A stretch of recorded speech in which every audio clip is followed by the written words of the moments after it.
Hello, everyone. My name is Robert Winfree, and what you're about to listen to is an old episode of a podcast I used to host called Everyone Loves a Bad Guy. This particular episode was part of my second slog through the land of comics. Good time. And is a discussion about the Rogues Gallery of Wonder Woman. Now, you might be looking at the runtime for this one going, boy, that's a short episode. Turns out, Wonder Woman's Rogues Gallery isn't all that interesting. Just throwing that out there. This originally aired March 9th, 2014, which is a somewhat relevant detail in this instance because I mentioned in the intro here that Wonder Woman would be in the upcoming Batman v Superman Dawn of Justice movie, which she was. But this predates any effective discussion we might have had around the movies because, of course, they hadn't come out yet. So, no discussion about the lackluster presentation of Ares or whatever in the world they thought they were doing with Kristen Wiig as Cheetah in '84. Oh, what a terrible movie that was. You can find movie reviews for both of those over in the Damn You Hollywood archives, for the record. So this one is myself and Jayson Teasley. We are discussing, again, the Rogues Gallery of Wonder Woman, such as it is. Thank you very much for listening to some of these old re-airs. It's been kind of fun going back through them, and I appreciate anything you can do to support the shows or any of the other shows we do here. So thank you very, very much. I appreciate all of you. With that out of the way, throw it back to my past self, and hope you all enjoy the show.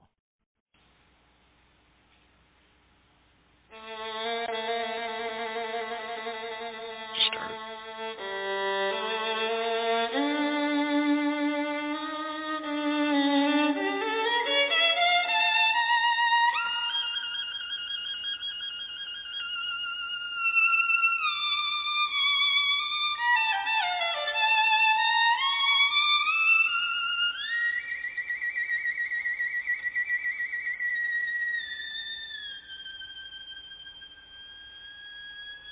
When the devil is too busy and debt's a bit too much, they call on me by name, you see, for my special touch. To the gentlemen, I'm misfortune.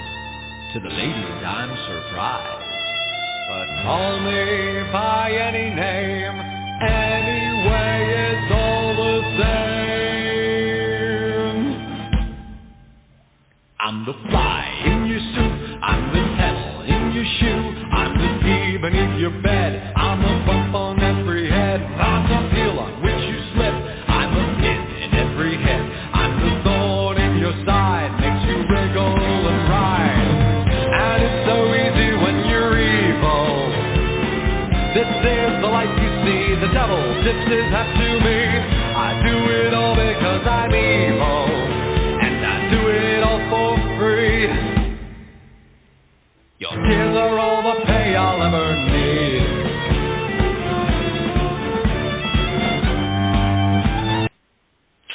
Good evening, and welcome to another edition of Everyone Loves a Bad Guy. I'm your host and resident authority on evil, Mr. Robert Winfree. I'd like to thank everyone for joining me here tonight. Hope whatever you're doing finds you well.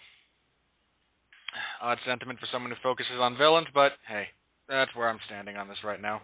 All right, tonight, slightly different format, just brief disclaimer. If you're listening live, I've always kind of been okay taking calls. I just never really put out the information necessarily. I mean, from time to time I have, but I'm going to do that for this one because, partially due to poor planning on my part and just kind of an odd week. I didn't get everything nailed down the way I really wanted to. But since tonight we are continuing our trail through various comic book characters and their villains. We're doing Wonder Woman tonight, so that anyone out there, if you're listening live and you feel like you want to call in, you have something to say, you know about the character, whatever. If you have something to say that you feel is constructive, the number to do so is 323-657-0901. If you're using Skype, you have to click through the links into the player, then there's a little Skype icon you click that lets you call in. So if you want to, go ahead, give us a call. I will do my darndest to make sure you get on the air. And again, so feel free if you are so inclined. I do have a guest for a little bit here, probably wind up being most of the show, but from the Cheap Seats, the weekly sports-themed podcast here on the Radlich and Broadcasting Network, and our resident evil ginger, I've got Jayson Teasley with us here tonight. So how you doing, Jason? I'm the evil ginger. That is for awesome. our group. That is awesome. That makes me feel great because I mean, you are the authority of evil, so you dubbing me that, I find it as an honor. But I could be doing a little bit better, man. I've got an abscess tooth and been on the road since about 9 o'clock. Been on the road since 9 o'clock this morning, so sorry to hear that. It's been an adventurous day, to say the least. Even sorry because you're gonna have to go see the dentist. Oh yeah, no, I'm pretty sure the what I suffered through last night was more painfully irritating than any dentist visit. Yeah, they that's the thing. 9 times out of 10, you don't want to see the dentist because it's just moderately uncomfortable. Then, when you really need to see the dentist, they're your best friend in the whole wide world. Nobody goes from most hated to most loved so quickly. Well, and the fact that my dentist is also one of my best friends from high school kind of helps a little bit. Yeah, that's got to help. I don't think I've ever seen my dentist's face now that I think about it. I've only ever seen him wearing the mask. Yeah, my dentist, me and my dentist went to high school together, and he takes care of me. But yeah, the agonizing pain that I had to sit through from about 6:30 last night to by the time we got out of traffic was about 11:30 last night. I would rather have a root canal with no numbing agent. Yeah, be careful what you wish for because Novocaine, it's not the cheapest substance in the world. Well, I was at a Lady Gaga concert, so yeah. Oh, I'm sorry. Which her part of the concert wasn't as bad, but all the opening acts were just. I'm pretty sure that I watched a good 45 minutes of Sailor Moon singing. So, yeah. All right. I'm sorry, but hey, at least you get to go out on a high note. You're here on this show, and that's a positive for everybody. Exactly. Well, it's positive for me. I don't know about all your listeners. I've got a good bunch of listeners. I've never received all of my constructive criticism has been about me, the way I've handled topics, things of that nature, as opposed to nobody's ever hit me up and said, "Oh, for the love of all that's holy, never have that person back on your show again." So I've avoided a lot of the hate so far. Well, and also I'm stepping into pretty big shoes because of who you were supposed to have on. You're supposed to have on the MVP. And that was on me. I forgot to really kind of get with Pat and hash out if he was going to be able to be here or not. If I had actually bothered messaging him instead of just, it's been 1 week kind of. So I fully understand, man. I'm in the same boat. So let's kind of jump right into here. Wonder Woman. I was actually surprised. I knew she'd been around for a while. I mean, most of these characters have. I was actually surprised when I went in and looked up just how long she has been around. I mean, she started off in the mid-50s fighting the Nazis. I mean, putting aside the funky stuff about her origin and whatnot, that's just a fair amount of time for any character to have been around successfully. Yeah, I mean that's some longevity with that kind of longevity. I mean, really, you don't see, especially a female superhero. That says a lot because they're even though back in when she first was coming around, the whole S&M vibe that the guy wrote her as and depicted her as was kind of crazy, but still, I mean, in 2014 she's still irrelevant. So yeah, she's going to be she's got at least a cameo in the upcoming Batman versus Superman movie, or as we like to actually say it, the Justice League movie that's untitled. Apparently, this is supposed to set up the Justice League movie, which will then follow up, I assume, 5 years after Batman vs. Superman, which is tentatively scheduled to be released, I believe, in May of 2016. My grandkids might actually get to see the Batman Superman movie. If they're lucky, they'll take their grandkids to see it. Is how this is going to play out. Yeah, it'll be one of those time capsules. A screenshot of the IMDb page. Yeah. Well, Duke Nukem Forever was almost in that category too. And it was such a disappointment. No kidding. But wait, I just feel like this is a decent enough place to start before we dive into kind of the rogues gallery of Wonder Woman, there's been a lot of some kind of negative feedback as far as the casting of Wonder Woman. 'Cause they went with Gal Gadot, whose biggest claim to fame so far is being the Israeli chick who pals around in the final 3 Fast and Furious movies. Yeah, Coincidentally enough, I will be watching those in a couple of weeks. Yeah, I actually, just a quick shout out. I'm about halfway through you and Sean doing the first half because Shannon actually went to sleep, so I got to kind of catch up on some podcasting that I'd missed out You're on. into the good stuff then, because Sean and I are we're about halfway through absolutely reaming 2, and we're moving on to 3. Yeah, I think the last thing that I listened to was you talking about how the car should have went through the yacht. The physics of that make no sense at all. You know how much force it takes to launch a car that heavy, that far, on that angle, and the amount of just the laws of physics. That is like super yacht. Could be worse. Everything could be worse. You do have worse movies out there that defy physics. But let's get topic. We're going about too many rabbit trails. We'll go down a few as this goes on, I'm pretty sure. Gal Gadot. I mean, I'm curious, are you on board? Are you okay with this? No, she's like what, 4'11"? I have no idea. I will find out. I'm like seriously, she's like 4'11", 105 pounds soaking wet. I mean, when you think of Wonder Woman, I mean, at least in my eyes, you think of a strong. It says she's 5'10". Yeah, and me and Manute Bowl are about the same height too. Because if she's 5'10", she doesn't look. I mean, The Rock's a big guy, height-wise. Yeah. Oh, he's still at 6'4", so I assume somewhere between 6'2" and 6'3" is probably accurate. Yeah, and she's kind of dwarfed by him, if I remember. Which, I mean, it's been a while since I've watched him. Yeah, she doesn't look that much on par with The Rock. I mean, significantly, I'm going to say greater than a 4-inch difference. Yeah, pretty easily. But yeah, I mean, I've heard other speculations, so I want to get yours. Who would you have cast?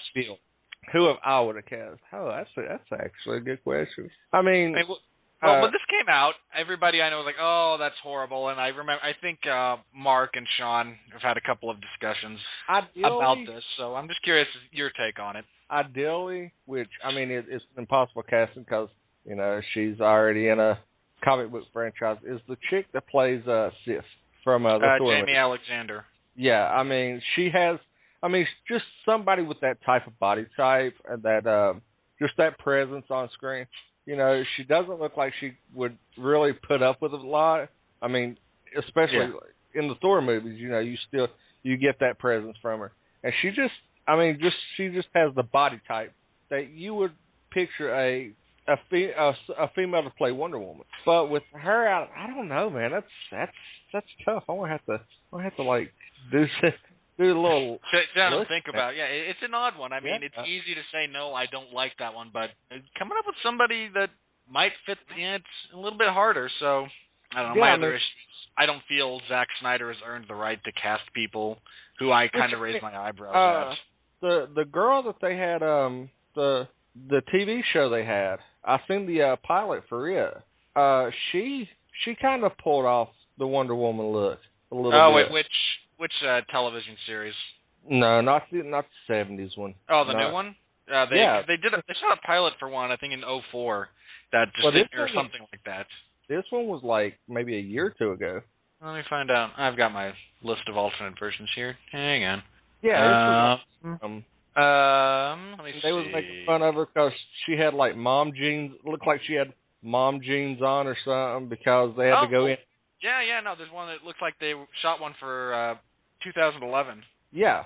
And starring Adrian Palicki, which I can see how that would work. So there's I just seen one that's I'm sitting here, just like looking at possible, rumors, and somebody actually has Megan Fox, and they need to be shot in the face repeatedly. Like I'm pretty sure she's nice to look at, but her acting skills suck.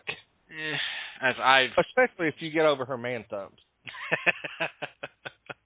The fact that she was more masculine than Shia LaBeouf in every scene they ever shared together, that's I don't know who that insults, but I'm pretty sure Elton John's more masculine than Shia LaBeouf will ever be. There's an argument for that. All right, so let's kind of start tackling her villains, because I was shocked, first of all, when I started doing my research. I do research, not as much as I would have liked to for this one. Again, one of those weeks. More than 15 minutes. I did more than 15 minutes, but not as much. I really like to, if I don't have a lot of first-hand experience and I need to compensate through research, I really like to, get some time in, put some effort. First of all, I don't know what it was about whoever was writing them, but they have a serious thing against doctors. Well, yeah, I can agree with that. I mean, just the number of Dr. whatever, Dr. Cyber, Dr. Poison, Dr. Psycho. Kind of like the Flash, when you got top Flash. It was captains that didn't like him. Yeah, it was captains. It's an odd thing, like, okay, well, how do we add, a little bit of, gravitas to a villain? Well, you give him a title. All right, there's another doctor. I mean, you'd think there would be a little bit more diversity, like they could fight doctors and captain, as opposed to just one or the other. Yeah, it's like, look, you got all the captains over here. We got a bunch of doctors over here. We can't let them mingle. We got to keep them segregated. Yeah, they have to work together. We have to be the Donald Sterling of the comic book world. All right. So, again, apart from all the doctors, and there's a few. I just listed 3 of them, and those were just kind of the main villains. There's several more to fall further down. The first one I want to touch on, let's go ahead and get the big one out of the way first. Kind of the arch villain for Wonder Woman across a few different incarnations is the character Cheetah. Yeah, there's like 12 of them. 4 to the best of my knowledge. Yeah. Well, you've got those 4, and then you've got the all the alternates. So yeah. Yeah. I think there's I can't prepare. 1, 2, 3, 4. Actually, there's 5 counting the reboot. Okay. Yeah. Because everyone loves the New 52. And I think one of them is actually a guy. One of them is. The rest are all women. That is hilarious. That there's a guy named Cheetah. Let me go ahead and give you some of the backstory. The whole, depending on which version of the character you're going with, and again, this is comics, so you've got different versions and different continuities, and depending on who was writing, if I don't like that idea, so bear with me. But the first 2 were actually just burglars or ego. I think the second one was just kind of a Catwoman ripoff. Well, yeah, no, that was the first one. Priscilla was Priscilla Rich, which was the original Cheetah, and she was just kind of a prideful, just a attention whore, to be honest. I mean, her whole beef with Wonder Woman was that she couldn't stand to be the center of attention, and she was the role leader of the Junior League committee, and she was supposed to introduce Wonder Woman. Well, when she introduced Wonder Woman, when she took the stage to do her little monologue, everybody was just booed her off stage and was trying to get Wonder Woman, hurry up and get Wonder Woman on stage. And so what we're kind of going with here is 15, 20 years from now, Honey Boo Boo's going to squeeze herself into a cheetah outfit. Is that kind of where we're going with this? Oh, my God. I don't think... Never seen a single moment of that show, but I know what it is. I don't think Honey Boo Boo could squeeze into a movie 15, 20 years. I don't think they could squeeze her into a piano crate 15 to 20. Yeah, it's all mock childhood obesity. It's not a serious problem, right, folks? Nah. But the second one was her niece, daughter, something to that effect. Off the top of my head. Let's see here. But anyway, that was just kind of, we have the familial bond, and then there was some brainwashing from another villain, and that one wound up kind of falling apart. The kind of definitive version, the one that everyone kind of looks to and gets discussed, is Barbara Minerva, and she received her feline powers courtesy of African magic. She drank human blood, ate some berries and leaves from a sacred god tree in an African country that doesn't actually exist, but which is fair play. I mean, so basically, she hasn't forbidden them and got superpowers. Pretty much, yeah. Why couldn't the Bible follow that storyline? I don't know. And everybody knows why I'm the. But well, yeah, it's a redundant title. honestly, just reading on this, this isn't the one I'm familiar with. I'm more familiar with the first Cheetah because of a little show called Super Friends. Okay. Because that was the one that they actually depicted on Super Friends was the Priscilla Rich version of Cheetah. But yeah, I mean, this one looks like pretty awesome. Just looking at, just kind of glancing over everything. So she first appeared in '87. So. Yeah, there's that. Well, the other side of that is when she received her powers, apparently this ritual was supposed to be performed on virgins. She wasn't one, and now there's some kind of unhappy side effects. Oh yeah, the old virgin requirement. That get played out. Everything had to be sacrificing virgins and all that.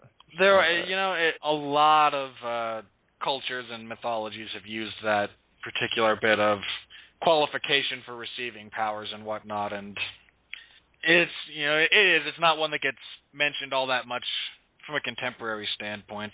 Last time I remember hearing something like that was Hellsing, the Japanese, actually the OVAs, the original video animations, and the mangas. You can't turn into a vampire unless bitten by a vampire and you're a virgin. If you're not, you just turn into a zombie. Yeah. But last I checked, that was the last time that particular qualification was used on, I don't even know if you could call that a major scale, but... predominantly known. Yeah. But, anytime you get Wonder Woman in, any major kind of outlet, assuming all the rights have been secured, because several of the main Wonder Woman villains did not appear in, for example, the 70s television show. Cheetah wasn't there. I don't think Cersei was. Ares wasn't. A lot of the kind of the big names for her rogues gallery were omitted due to not having licensing. I don't know if it was just rights or if it was just the fact that it was the 70s. No, we've already got Batman doing all the stuff with the funky people. We can just we can avoid the more bizarre aspects. Which you might be a bit more than I am since you did do research. In the 70s, wasn't she just she didn't really have her villains, did she? She was just basically a female cop that just was against robbers and stuff. Like I said, I've never watched the first episode of Wonder Woman, so but it would just would seem weird because, like you said, they had Batman doing all the campy villains and everything, and then just to bring her in and try to have kind of to the Batman show, just to have those campy, cheesy, over-the-top villains. Yeah, I'm looking at this, and it doesn't look like she was. There weren't necessarily it was more of a street level style that she had. When I say that, I mean there are two basic classifications of those in whatever, Marvel, DC, wherever you want to go. You have the superheroes that save the planet and the galaxy, and the high concept. They work at the upper levels. You guys you have Thor, Iron Man, the Hulk. These ones who deal with earth-shattering storylines. And then you have the guys who do more on the local level. You have guys like the Iron Fist or Luke Cage or Daredevil, and they deal with just the organized crime, the day-to-day stuff is kind of where their forte lies, as opposed to you won't see them necessarily clashing with Thanos. They're more likely to deal with the new street gang that's trying to move in on territory and creating all kinds of havoc. I mean, just as and in this particular instance, they went more that route with this television series, is what it looks like. Well, a good comparison. From my knowledge, a good comparison to the would be the Black Mask from Batman. Okay. Because he wasn't really one of the main up till later on, until the animated universe came into play. But just from what I read on Black Mask, he was just a kind of a mid-level baddie. Mm-hmm. But it wasn't until level. It took him a while to finally get a writer and some people together who were able to kind of give the character a voice and a legitimate, some storylines and some background and everything. And for a while, he was just, a mid-level guy. Yeah. Which, I mean, just to touch on the DC University, that's actually, they've done, I don't understand why DC can't just follow, the live action stuff can't follow the animated stuff, because, I mean, it's got a lot of nice storylines, and they know how to use their characters, because even in the animated universe, Wonder Woman was kind of awesome. I mean, they portrayed the whole Wonder Woman and the whole Amazon tribe, the quote-unquote tribe she come from. They portrayed it like Justice League Doom as being pretty awesome. Yeah. Well, in Justice League Doom, and ironically enough, another appearance of Cheetah, and this was one that I had issues with. As far as Doom goes, I don't know why they felt compelled to go with Vandal Savage as organizing. But hey, look, it's supposed to be Ra's al Ghul. There's nothing wrong with Ra's al Ghul. There was no compelling reason to go with Savage instead, but not my decision to make. But they brought up. But again, he's collected the kind of the polar opposites, these villains to oppose the Justice League. And you get some, not necessarily number one or number two villains for everybody else. You get some pretty big names. I mean, you had John Jones's Martian counterpart. I forget his name, and if memory strikes me, it's quite long. So you have to forgive me. Mirror Man shows up to mess with the Flash.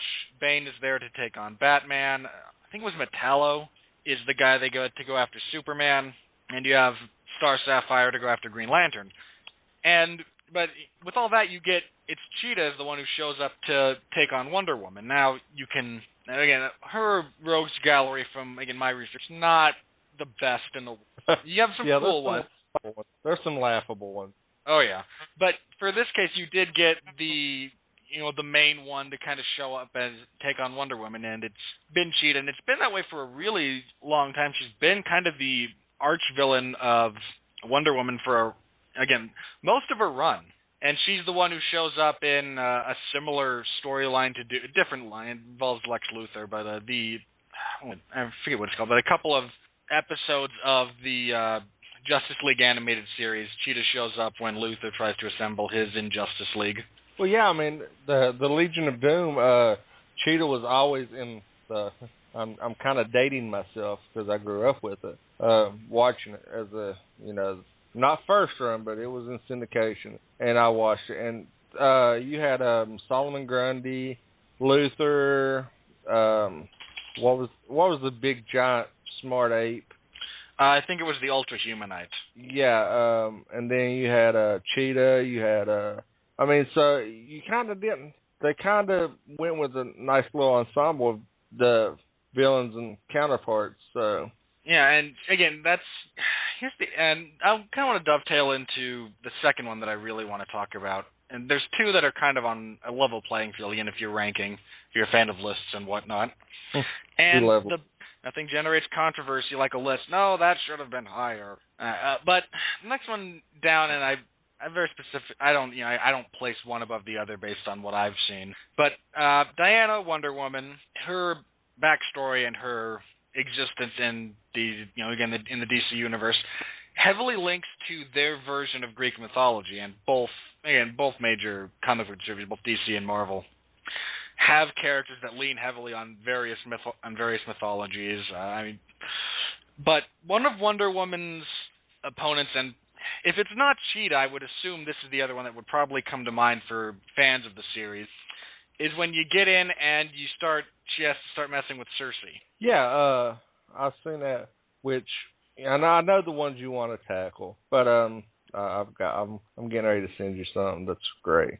But Cersei is basically like you said, the quote unquote mythological counterpart to Wonder Woman. Pretty much. I mean, the other one I want to touch on in a couple of seconds after we talk about Cersei is Ares, the god of war, who doesn't like Wonder Woman either. But no, this is the one we got to talk about. Yeah, I'm getting ready to show you, just because I'm on here, who we have to talk about. But yeah, I mean, I don't know how I feel about like the whole, because, I mean, they kind of, that's another thing you find in the DC universe, if I'm not mistaken, is they kind of get pigeonholed themselves into, if they do like you said, like Cersei's, they have to do Ares. They have to do, like, all these mythological people. And I'm sure you will, since I'm on here and the one I just tagged, the post I just tagged you in, it will make a lot of sense. Yes, we'll get to that in a second. just because it's my moniker. But yeah, Cersei was just kind of, I mean, she was pretty bad in her own right. I mean, she pretty much the equal to, I read that wrong. She's pretty much the equal power-wise and everything to Wonder Woman. Mm-hmm. I mean, like, she's a nearly immortal sorceress of incredible power. Well, Cersei is, for those of you not familiar with mythology, she features quite heavily during a chapter of the Odyssey. Odysseus winds up stranded on her island at one point and stays there for many years. But she's I was confusing her with Calypso. Cersei is the sorceress who features very early. She winds up turning most of Odysseus' men into pigs and then eating them. Now, that's how the story goes. Sorry, I can apologize for confusing the people he ran into, but that actually carries over into her appearances here. She has a tendency to just transform people into either full beasts or half man, half beast. This tends to make her pretty useless against guys like Beast Boy or Plastic Man or anyone with shape-shifting powers because they just switch back. But yes, they kind of laugh, Flipper the Bird, and like, yeah, try again. Yeah, pretty much. Oh, you turned me. Now I can see. Look, I can shapeshift. That's my ability. So, but a lot of her power, her exceptional power, comes from the fact that she one of like 3 people in the world who were followers of the Greek goddess Hecate. And I'm probably mispronouncing that, but who was the goddess of magic, not one of the 12 Olympians, but a daughter of the Titans as well. And she wound up imbuing her power into Cersei just because she was aggravated with the rest of the Olympians treating her like, the stepchild. And that's where Cersei gets her, when she's really powerful, it's because she's in some ways bonded with a god-level being. Well, I mean, like, I didn't know how much, just like I said, I'm kind of doing brief once-overs as we go along, but looking at her, Cersei's Wicca, it's like they took everything they known about her in Greek mythology and said, "Oh, we're just going to shoehorn this into the DC universe." I mean, there is nothing that is really changed. I mean, it talks about that. It's got Ares, how it talks about Hercules. Well, again, both of them have done that. I mean, Marvel Hercules has been a Marvel character for a long time, as a long-standing, sometimes friendly rivalry with Thor, sometimes not so friendly. Yeah, but they at least tweak it a little bit. This looks like they went. Benefit of public domain, I guess. I mean, it looks like they went carbon copies of. They brought her over from the Greek mythology lore, because I mean it's basically goes into like she was all upset that she couldn't, once the Amazons was born, she couldn't defeat them. Like somebody else called dibs or something. I don't know.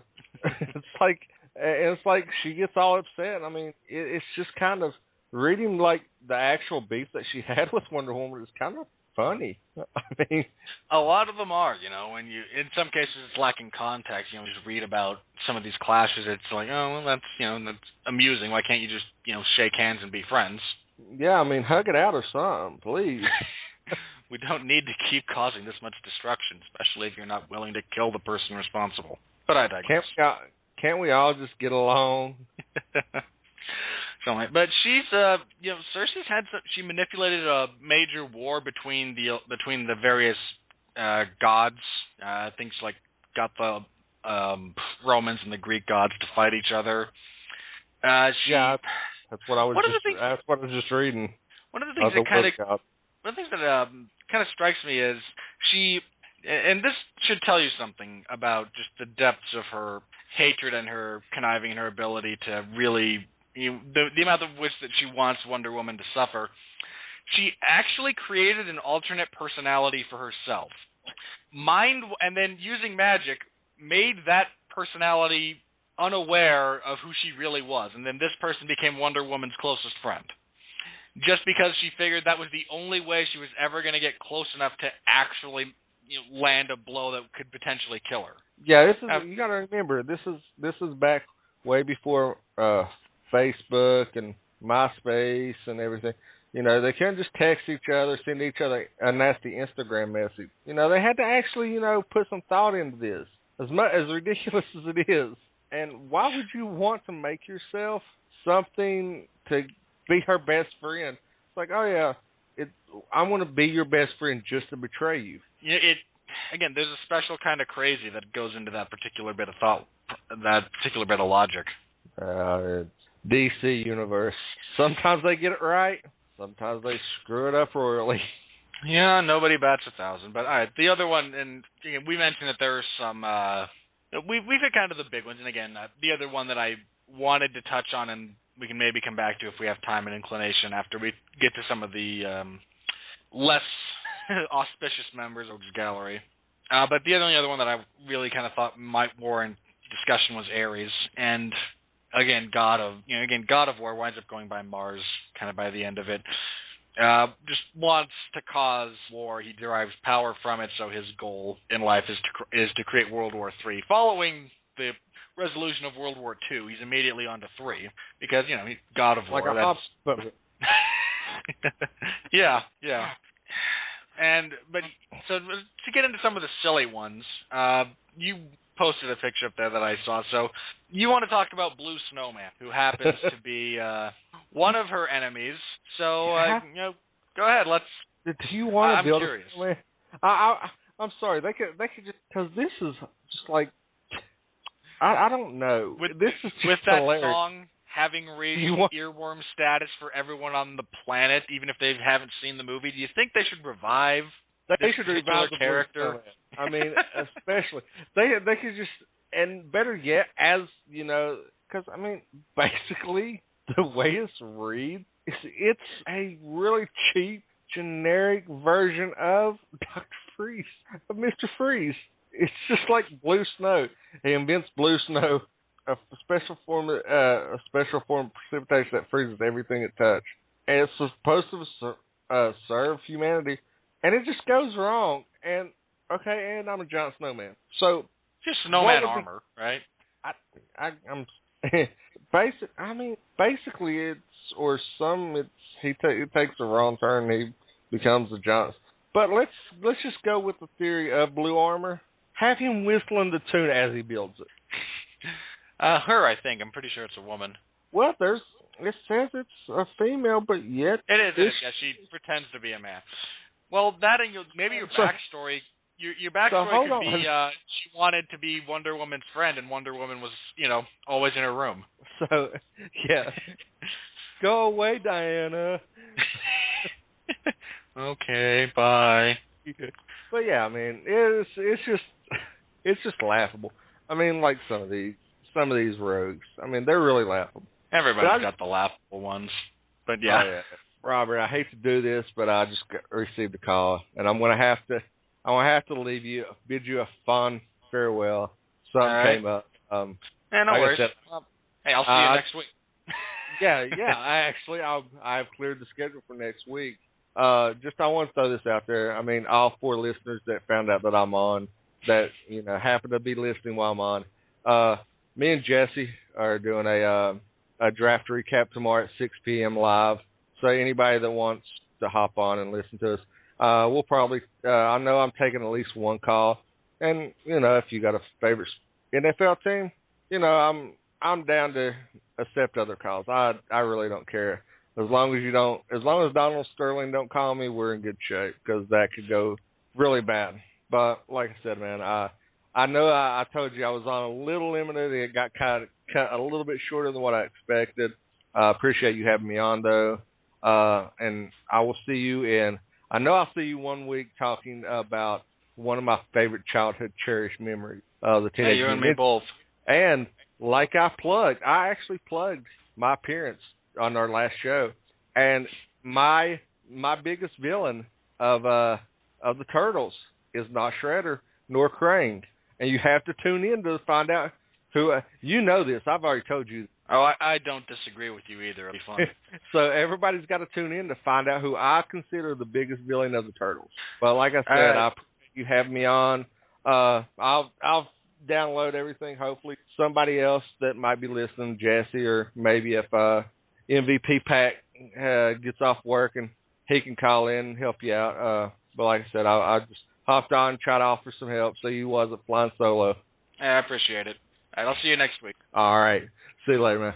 All right, I want to thank Jayson for calling and giving me a hand here, and so I wasn't completely on my own. But so again, thanks. And as I mentioned, Jayson and I will be here next week, and we'll be doing another comic book franchise. Not as mainstream necessarily, but the Turtles, they were comic book characters before they were cartoons or toys or on anything approaching a large screen. So it's still technically accurate and relevant. So that's where we're going next week. We touched on everything I really kind of wanted to touch on. The only other thing I mentioned was Ares, who, again, strictly speaking from the DC Universe, is the God of War. Pretty, not an insubstantial villain, causes all kinds of problems. Wonder Woman actually kills him, which is pretty sweet. I mean, they do that infrequently with certain heroes, and I think she's one of them. She just does, it's not that she never kills people. She just does it infrequently. She's more like Superman. Superman doesn't kill people very often, but he does. In fact, he's killed General Zod in every single incarnation of that story. I'm pretty sure he's wound up killing Zod. He killed him in Superman 2. He killed him in the comics. He killed him in Man of Steel. If Superman kills Zod, it's some, fated thing that no matter what version of the Superman story you're telling, when he meets Zod, he has to kill him. That's just kind of how that goes, folks. But that's going to kind of wrap me up here. I want to thank Jayson for being on, for helping me out. We hit everything I really kind of wanted to hit. And if anyone out there listening, you feel I've egregiously misrepresented something or omitted something, you want to come on and talk about it, you can find me on Twitter at Winfree MMA. My last name is a compound word, WINFREE. MMA. Let me know if you think I've done, how could you forget so-and-so, or or you want to come on and maybe, let me have it. I'm open, so follow me, hit me up on Twitter or Facebook. If you happen to be my friend there, you can find me there. And I'm more than willing to listen to constructive criticism. All I ask is that you don't just hit me with a string of profanity from start to finish. And I think it's a reasonable request. But that's going to wrap us up here for this one. I already plugged next week, but I'll do it again. Next week, 9 p.m. Eastern, this Friday, Jayson Teasley's coming back, and he and I are going to tackle the Teenage Mutant Ninja Turtles. If you were born in the 80s, like I was, the Turtles were an inescapable part of popular culture. They were everywhere. They were awesome. And he and I are going to look at all of the various foes that they've had to tackle and try to overcome with varying degrees of success. So come back next week for that. Tomorrow, if you're listening live, everybody, tomorrow, Saturday, I have live coverage of UFC Fight Night 40 over in the MMA zone of 411mania.com. The fight, this particular card is headlined by the immortal Matt Brown, making his return to fighting, been off for a year or so with a back injury. Taking on Eric Silva. That's your main event. I don't remember any of the other fights off the top of my head. Oh, no, wait. I think the co-main event was Costas Philippou and Lorenz Larkin. Can you just feel the excitement? It's radiating off of me like some kind of energy. So I'll be handling the live coverage over there. Stop by, say hi, see if I post a funny picture of a chicken, which I may or may not, depending on how the judges. Clucky, he's been hanging out in boxing a lot more than he's been hanging out at cage side these days. If you're a boxing fan, there have been some questionable, even if the decision was right, there have been some questionable scorecards coming out of these last few events. So I'm surprised they have not done an eye out for the chicken. But then again, I don't know, if Bob Arum's there, it might be impossible to tell which is which. So that's what's going on. My current column, weekly, Locked in the Guillotine, it goes live every Friday in the MMA zone of 411mania.com. I've got one this week. I kind of chastised the UFC for not making more stars, in part because given the number of shows they're running and the number of injuries that happen, to the best of my knowledge, every event so far, we're halfway through the year, has had at least one fight on the main card fall through due to injury, from the time it was signed to the time door closes, guys get in the cage. In the case of at least 3 of these, that it's been the main event. And actually the upcoming, not this week, but next week, UFC 173, the Barral versus Dillashaw fight was actually a replacement as well. So if you've got all these injuries to worry about, the UFC should make a bigger effort to make more stars, to make me care about them. Because if the best you can do when Junior Dos Santos gets injured is Fabio Maldonado stepping in to replace him, you've got some issues. So head over there, read that. I enjoyed writing it. I'll be back next week with something likely relating to either UFC 173 or looking back at UFC Fight Night 40, one or the other, or something else that happens in the world of MMA that strikes my fancy. The 411 Ground and Pound radio show is live every Sunday at 8 p.m. Eastern. That's right, 8 p.m. We wound up moving the time ahead an hour. And this week we will be reviewing UFC Fight Night 40. So myself, Pat Mullen, Jeff Harris will be reviewing Fight Night 40 and previewing UFC 173. And that's a call-in show as well, so if you're interested in any of that, feel free to call in and let us have your thoughts on that. Not this Tuesday, next Tuesday, the 20th. I'm back and still hosting The Long Road to Ruin while Mark is on his hiatus, and we still wish you well, Mark. I've got a tracker. I'm keeping track of if Mark has yet to be peed on by his infant son. And last I heard, he's still remained unsullied. So good luck to you, Mark. Keep the streak going, buddy. We're all pulling for you.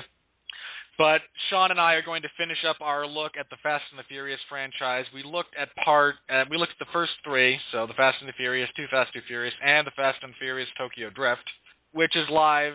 It's in the archives here on Blog Talk Radio or on iTunes or Stitcher. So if you're inclined, look it up. Sean and I had a lot of fun. We roundly reamed most of those, at least 2 of those movies, and the first one has some guilty pleasure elements to it. So that's live, and then, again, the 20th, Sean and I are back, and we're going to examine how the franchise managed to save itself. Because whether you think 2 or 3 was the worst, it's generally regarded that between the 2 of them, they hit rock bottom. And they did manage to make a comeback. They managed to bounce off of rock bottom as opposed to necessarily start digging or just die there. So tune in for that. If The Long Road to Ruin is not live, so every other week, Robert Cooper has the Metal Hammer of Doom for all the metalheads out there. Last time around, he did a Mayhem retrospective, or that's the one coming up, I'm not sure. I think it was the one he just did, was the Mayhem retrospective, and he will be live Tuesday. And I don't know what he's got, but he's got something. So if you're a metalhead, listen to that. My guest today, Jayson Teasley, does his weekly podcast from the cheap seats. Right now it's every Thursday. There's going to be some schedule shifting in the next couple of months for the Rad Legend Broadcasting Network when Mark comes back. So, and again, we'll make all those announcements. Some of them have already been made on Facebook, but if you just listen to the shows, that'll all be laid out in the near future. So stay tuned for any of that. That's all I've got to plug. That's all I've got to say. I'd like to, again, thank Jayson for being here. Thank all of you guys for listening. Again, I'd probably do this if no one listened to it just because I enjoyed it, but the fact that people listen, it makes me try to be better. So thank you, everyone, for listening. And that's all I've got to say. Where did that go? There it is. Every now and then, Blog Talk has some fun rearranging the sound bites here on the studio, so you got to find everything. But again, thank you everyone for listening. Next week, the 4 turtles are going to get their due. Shredder, Krang, everyone who's opposed them, and who we're going to get Jayson Teasley's #1 enemy for the turtles, and who has not been mentioned yet so far by either of us. All right, that wraps us up here. Again, I've thanked you like 6 times in a row, but that's how much I care about you guys. Thank you again. I appreciate you listening. And I'll see you guys next week. And until then, remember, you need villains. Otherwise, your heroes are just guys in tights who desperately, desperately need attention. I'll see you next week, everybody. Be safe. So say good night to the bad guy.